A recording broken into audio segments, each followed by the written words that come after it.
I'm a journalist with CNN, producer, reporter, assignment editor. I started in broadcasting at the age of 17. I was an intern at Fox Sports Net, and now at 27, I'm a Peabody Award-winning journalist. I was in charge of our election, much of our election coverage for CNN and the voter irregularities desk. We expected and anticipated a lot more problems than there were, thankfully. I didn't realize how unique I was until I moved out to the Southeast. I live in Atlanta, Georgia now, and there's not a lot of people there that look like any of us around the building here, most of us, majority of us. In Atlanta, the Atlanta Hispanic community is are the folks that take care of the kids, the folks that wash the dishes, they're the folks that stand outside of Home Depot. They're not the folks that work in corporate environments, that are journalists with degrees, that speak English better than they speak Spanish. So I didn't realize that how much of an ambassador I was for my culture until I moved there. Growing up here, I'm from Northeast LA, Eagle Rock, right around the corner between Glendale and Pasadena, and I'm a dime a dozen. There's so many people like me, that look like me, that act like me, that talk like me, and that may not be such a good thing.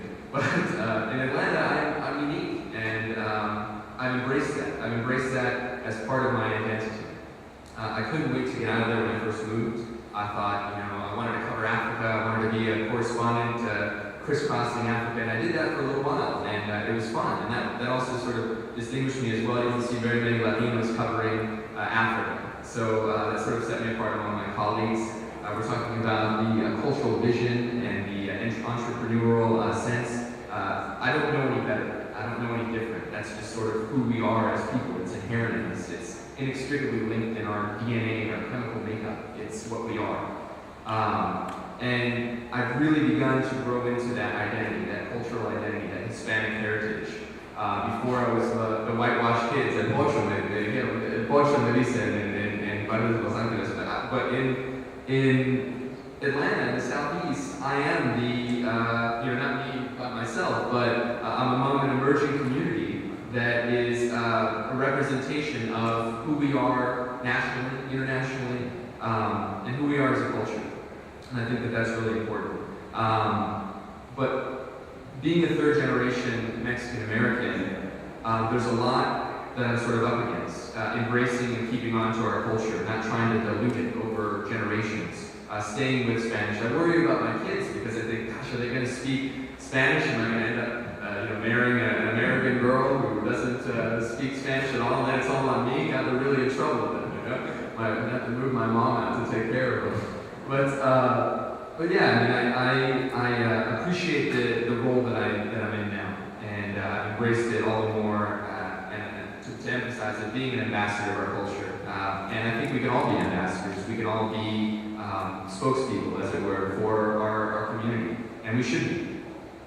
Maybe that's the journalists talking to me, or maybe some PR classes left over from USC, but that's what I believe. Thank you, Nate. Gonzalo? Hi there, my name is Gonzalo Freixas, and I come from the other school across town, UCLA.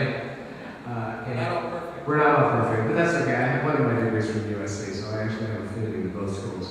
I currently serve as Associate Dean of our professional MBA programs at UCLA's Anderson School of Management. Well, those are the people that work at their MBA part-time. There's about 1,000 of them at UCLA now, believe it or not. And I've been teaching there for 20 years. In my former life, I was an attorney, so I have a law degree as well as a master's in taxation from USC. And currently, among the things that I do that I enjoy the most in my job is that and this is something I created for myself, to talk about that innovation and entrepreneurship and circular vision. A few years ago, I started doing an international program for business students, and now I'm the head of global immersions for all our MBA programs at UCLA. And we do about 12 to 14 international trips a year with our MBA students. And the nice thing is that one of the focuses of our school is Latin America. And I've taken groups of MBAs to several countries in Latin America, from Chile to Argentina to Brazil, Puerto Rico, Costa Rica. And so that's been a nice part of my job to expose the students at UCLA who come from many different countries to Latin culture and Latin business. Latin America, sometimes you forgot we commented. There's this huge, huge opportunity down there, and so you know who have worked in Latin America, and sometimes corporate America doesn't seem to notice. I've been a member of many bar associations. I was an elected official out in the Santa Clarita area where I live. I am married to a wise Latina. She is a judge here in Los Angeles, and I'm originally from Cuba. And my wife, actually, I'm proud to say, is the first Cuban-American woman to serve on the Los Angeles Superior Court of California. So I'm very proud of that.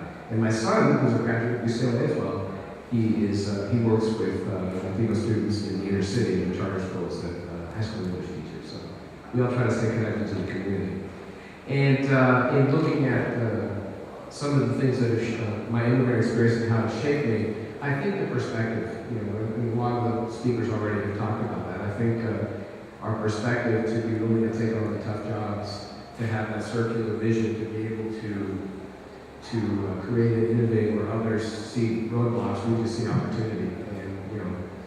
And that's been something that I've incorporated very much into my job. 8 years ago, I decided I would create these international classes for our business students and had to get it approved by the business school at the university and drag my first group of students to Spain.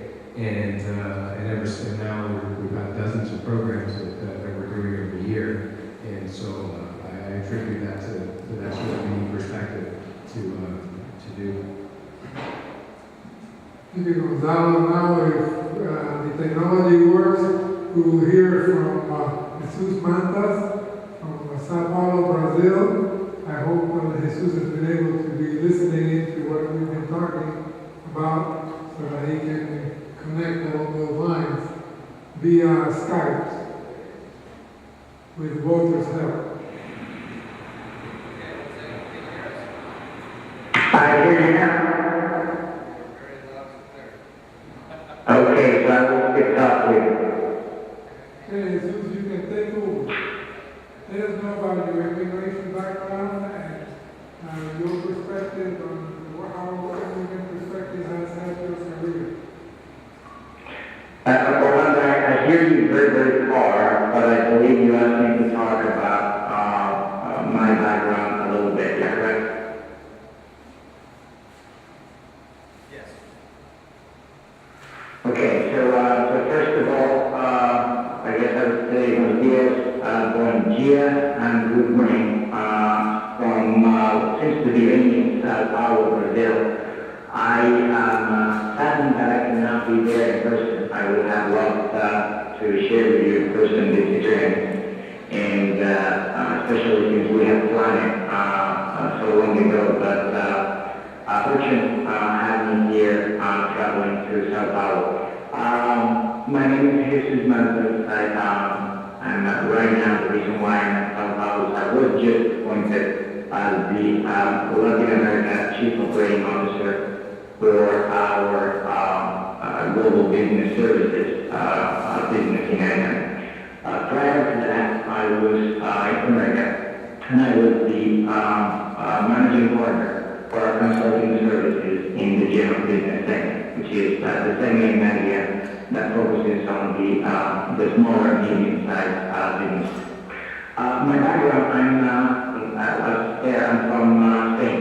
I was born and raised in the south of Spain in a city called Granada. And I was like many of us, I was born in a middle-class family that had to work very hard every day to try to get ahead. So my parents sacrificed a lot and spent a lot of hours working to be able to send me to university in Madrid, which they did. And after spending 7 years at University of Madrid, I became a telecommunications engineer. I did a degree, went to the army.